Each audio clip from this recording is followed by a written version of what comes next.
하나님의 음성을 듣는 복이 여러분들에게 있기를 축복합니다. 오늘 함께 보실 하나님의 말씀은 예레미야서 20장 11절 말씀입니다. 그러하오나 여호와는 두려운 용사 같으시며 나와 함께 하심으로 나를 박해하는 자들이 넘어지고 이기지 못할 것이오며 그들은 지혜롭게 행하지 못함으로 큰 치욕을 당하오리니 그 치욕은 길이 잊지 못할 것이니이다. 오늘도 엔게디 말씀 묵상과 함께 하시는 성도님들을 축복합니다. 하나님과 동행하시는 은혜가 여러분들의 삶 가운데 있기를 먼저 축복합니다. 예레미야 선지자는요, 하나님의 징계를 선포했습니다. 그 누구도 반가워하지 않는 이 고난과 멸망을 선포했지요. 그러다 보니까 모든 사람들이 그를 좋아하지 않았어요.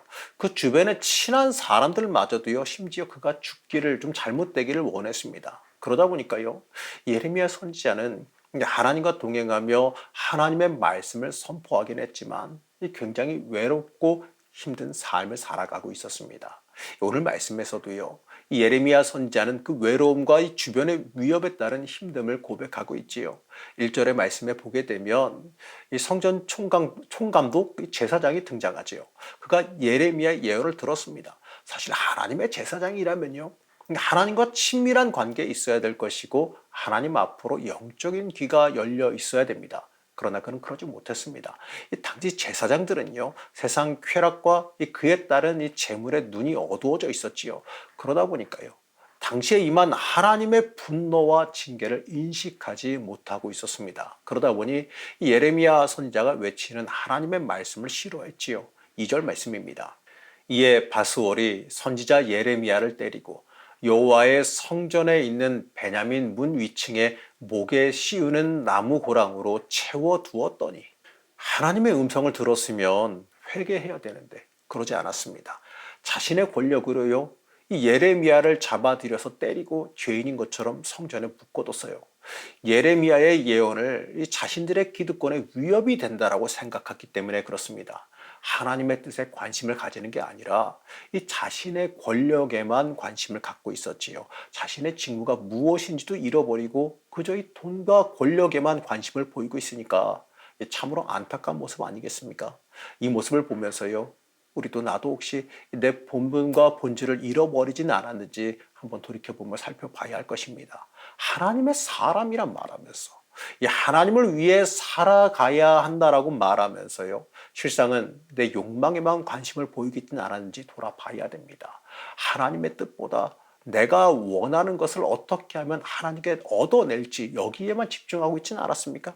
그렇다면요, 저 하나님과 관계 없어진 제사장들과 다를 바가 없어짐을 잊지 말아야 됩니다.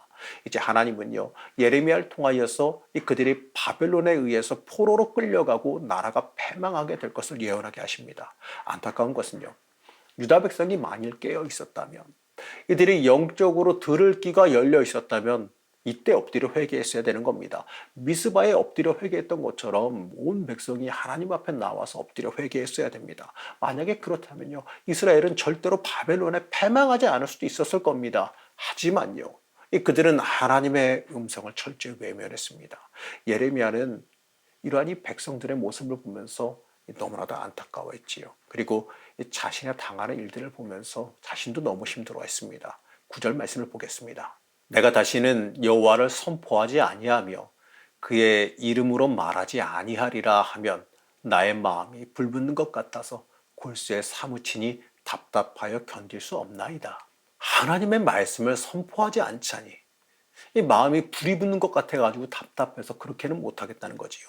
이 말씀을 선포할 때마다 이 치욕과 모욕을 종일 당하지만 저들이 곧 당할 상황을 아는 입장에서, 저들이 멸망할 걸 아는 입장에서 그럼에도 외치지 않을 수가 없다라고 하는 선지자의 고백입니다.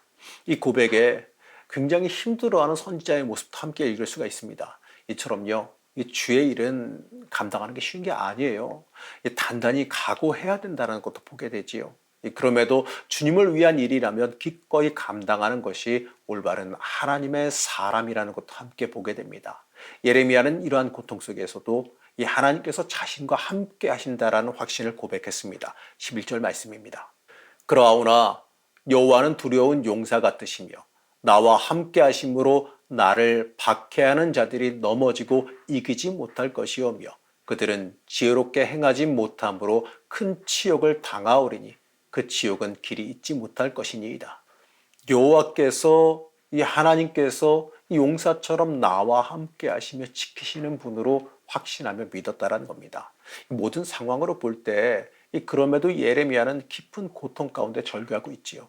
하지만 이러한 이 상황에서 끝까지 하나님을 향한 믿음을 그는 절대로 놓지 않았습니다. 자신이 고난을 당하더라도 하나님의 명령을 지켜 행했습니다. 그 이유가 뭘까요? 하나님께서 함께 하시고 지키심을 강하게 믿었기 때문에 그렇습니다. 그리고 하나님을 위한 일은요, 자신의 이 모든 것을 다해서 감당해야 된다라고 하는 그 사명을 지니고 있기 때문에 그랬어요. 하나님을 향한 믿음은 이런 겁니다. 자신에게 유익한 것, 좋은 것만 얻어가는 게 아니에요. 물론 우리가 신앙생활을 하면서 주와 동행하며 얻어지는 복도 있지요. 문제가 해결되는 경험도 있을 것이고 소원이 이루어지는 경험도 있을 겁니다. 하지만 여러분, 그게 본질은 아니에요. 믿음의 본질, 신앙생활의 본질은요, 하나님의 인도하심 앞에 순종하는 겁니다. 이 주를 위해 살아가는 것, 하나님께서 이끄시는 길이 내게 손해가 될지라도 그것 자체가 순종하는 것 그 자체가 내 인생의 복이 된다는 것을 믿는 것이 믿음의 본질이라는 겁니다. 우리는 늘 순종과 믿음을 이야기하죠. 하지만 순종과 믿음을 위한 희생을 이야기하지는 않아요. 이 믿음과 순종은요, 때때로 고난도 감수해야 됩니다. 주를 위해 고난당하는 것도요, 기쁨으로 받아들일 수 있어야 됩니다. 주와 함께 가는 길은 날마다 빛나는 길이 아니에요. 날마다 풍족하고 평탄한 길이 아닙니다. 하지만 그럼에도요, 하나님께서 함께 하시기 때문에 이 고난 중에 기쁨과 평강이 있고 하나님의 역사와 섭리를 눈으로 보는 기쁨이 함께하게 되는 겁니다. 예레미야의 길은요, 고난의 길 맞아요.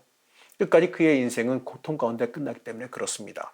하지만 그가 걸어간 길은 하나님께서 동행하시는 길이었고 날마다 하나님의 역사를 체험하는 길이었습니다. 그렇기 때문에 우리가 이 상상할 수 없는 놀라운 은혜가 함께하는 길이었습니다. 사랑하는 성도 여러분, 물론 우리가 이러한 고난과 어려움을 겪지는 않을 겁니다.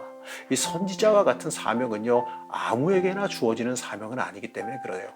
하지만 우리가 진정으로 하나님과 동행하기를 원한다면 이 때때로 주를 위해서 나를 내려놓는 결단도 기꺼이 감당해야 됩니다. 그게 진짜 믿음이기 때문에 그렇습니다. 우리가 주를 위해서 나를 내려놓는 그 믿음의 길을 걸어갈 수가 있게 되어진다면 우리의 인생은요, 하나님께서 인정하시고 높이시는 인생이 될 겁니다. 용사와 같이 예레미야의 인생에 함께 하신 하나님께서 여러분의 인생에도 함께 하실 것을 믿으시기 바랍니다. 믿음의 길, 이 주와 동행하신 길로 걸어가시길 결단하시며 살아가시기를 제가 간절히 축복합니다. 우리를 사랑하신 하나님, 어떠한 어려움이 있더라도 주와 동행하는 길을 걸어가기를 원합니다. 주께 나를 온전히 내려놓는 주의 자녀가 되기를 원합니다. 우리에게 참 믿음을 허락하여 주시고 주와 동행하는 참된 기쁨을 누리며 살아가게 허락하여 주시옵소서. 우리의 인생에도 용사와 같이 함께 하시기를 원하오며 거룩하신 예수님의 이름으로 간절히 기도드렸습니다. 아멘.